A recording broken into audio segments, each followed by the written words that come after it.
সপ্তম পাতা খুলতেই দেখি আজ খুব রোদ। জানালার বাইরে তাকিয়ে মনে হচ্ছে পৃথিবী যেন নতুন করে রং পেয়েছে। রিহান আজ দুপুরে বলল, অনি চল না কোথাও ঘুরতে যাই, অনেক দিন হলো, তোর ক্লান্তি দূর হয়নি। আমি একটু হাসলাম, কোথায় যাব?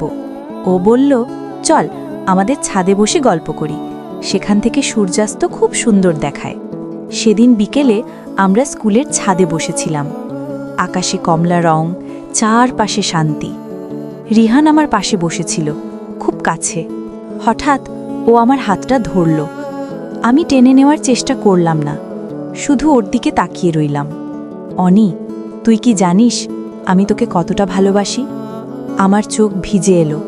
এই কথাটা শোনার জন্য আমি কি অপেক্ষা করছিলাম, নাকি আরিয়ানের কাছ থেকে শুনতে চেয়েছিলাম? রিহান, আমি জানি না। ও আমার হাতটা আরও শক্ত করে ধরল। জানো, আমি কখনো তোকে জোর করিনি, আজও করব না। শুধু জানতে চাই, তুই কি আমাকে একটুও ভালোবাসিস? আমি আকাশের দিকে তাকালাম। সূর্য ডুবছে, লাল আভা ছড়িয়ে পড়ছে চারপাশে। মনে পড়ে গেল সেই দিনের কথা, আরিয়ানের সাথে শেষ দেখা। ও বলেছিল আমি ফিরে আসব, কিন্তু ও ফিরে আসেনি।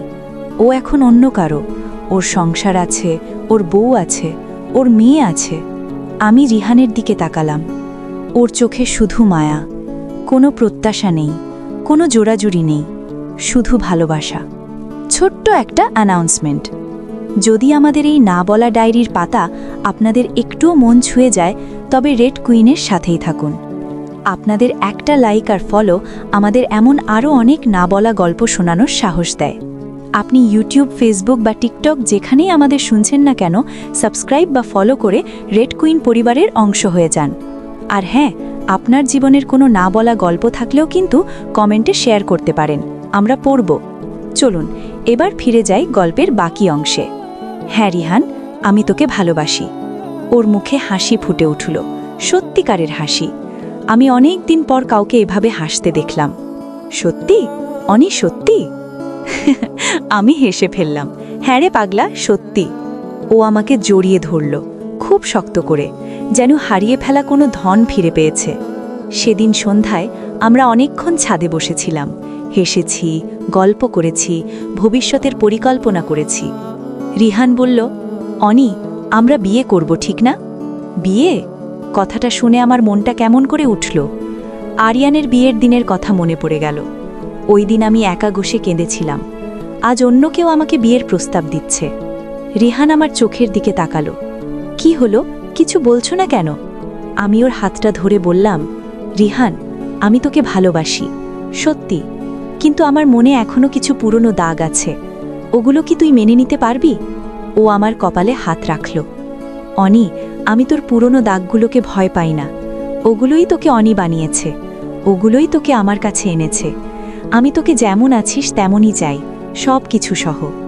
আমি আর কথা বলতে পারলাম না, শুধু ওর কাঁধে মাথা রেখে কেঁদে ফেললাম। কান্নাটা শুধু দুঃখের ছিল না, স্বস্তিরও ছিল। কেউ আমাকে বুঝল, কেউ আমাকে মেনে নিল, সব দাগ সহ। রাতে বাড়ি ফিরে জানালার পাশে দাঁড়ালাম। আমাদের পেয়ারা গাছটার দিকে তাকালাম। মনে হচ্ছে গাছটাও আজ খুশি, ওর পাতাগুলো দোল খাচ্ছে বাতাসে। হঠাৎ মনে পড়ল আরিয়ানের দেওয়া সেই চিঠিটার কথা। ও লিখেছিল, তুই সুখী থাক, আমার মতো করে না হলেও তুই ভালো থাক। আজ আমি বুঝতে পারছি, সুখী হওয়া মানে আরিয়ানকে ভুলে যাওয়া নয়, সুখী হওয়া মানে নিজেকে বাঁচতে দেওয়া, নতুন করে শুরু করা। ডায়েরির সপ্তম পাতা খুলে লিখলাম, আরিয়ান, তুই যা চেয়েছিলিস আজ তাই হচ্ছে। আমি সুখী হওয়ার পথে। রিহান আমার জীবনে এসেছে, ও ভালো মানুষ, ও আমাকে বুঝতে শিখেছে। তুইও কি একটু খুশি হবি আমার জন্য? লেখা শেষ করে জানালা দিয়ে বাইরে পাকাই। রাতে আকাশ পরিষ্কার, তারা জ্বলছে।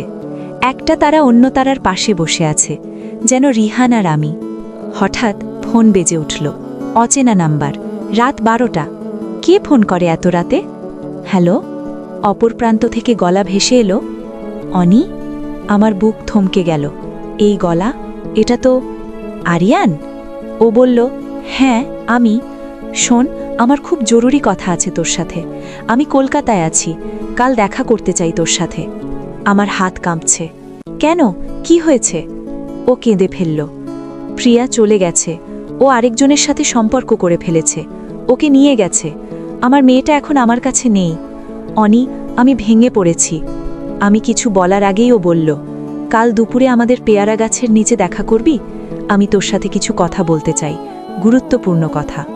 ফোন কেটে গেল। আমি হাতে ফোন নিয়ে বসে রইলাম। চারপাশ থমকে গেল। রিহানের কথা মনে পড়ল। ওর হাসি, ওর ভালোবাসা, ওর প্রতিশ্রুতি। আরিয়ান ফিরে আসছে। ও আমাকে ডাকছে। কিন্তু আমি কি এখন ওর কাছে যেতে পারি, রিহানকে ছেড়ে? জানালার বাইরে তাকাই। পেয়ারা গাছটায় এখনও দুটো পাখি বসে আছে। কিন্তু গাছটার নিচে কাল হয়তো আরেকটি দেখা হবে। দেখা হবে সেই মানুষটার সাথে যাকে আমি সারা জীবন ভালোবেসে এসেছি, যে মানুষটা আমার সব না বলা কথার কেন্দ্রে ছিল। কাল ৭ম পাতার শেষ লাইনটা লেখা হবে। আমি কি যাব, নাকি থেকে যাব রিহানের কাছে? জানি না। জানি শুধু ডায়েরির পরের পাতা যত এগোয় ততই যেন কষ্ট বাড়ে, ততই জটিল হয় না বলা ভালোবাসার গল্প। কাল খুলব ৮ম পাতা। ততক্ষণে যদি কিছু ঠিক করতে পারি, আমার জীবনটা কার সাথে, কোথায়, কিভাবে। আজ আর কিছু ভাবতে পারছি না।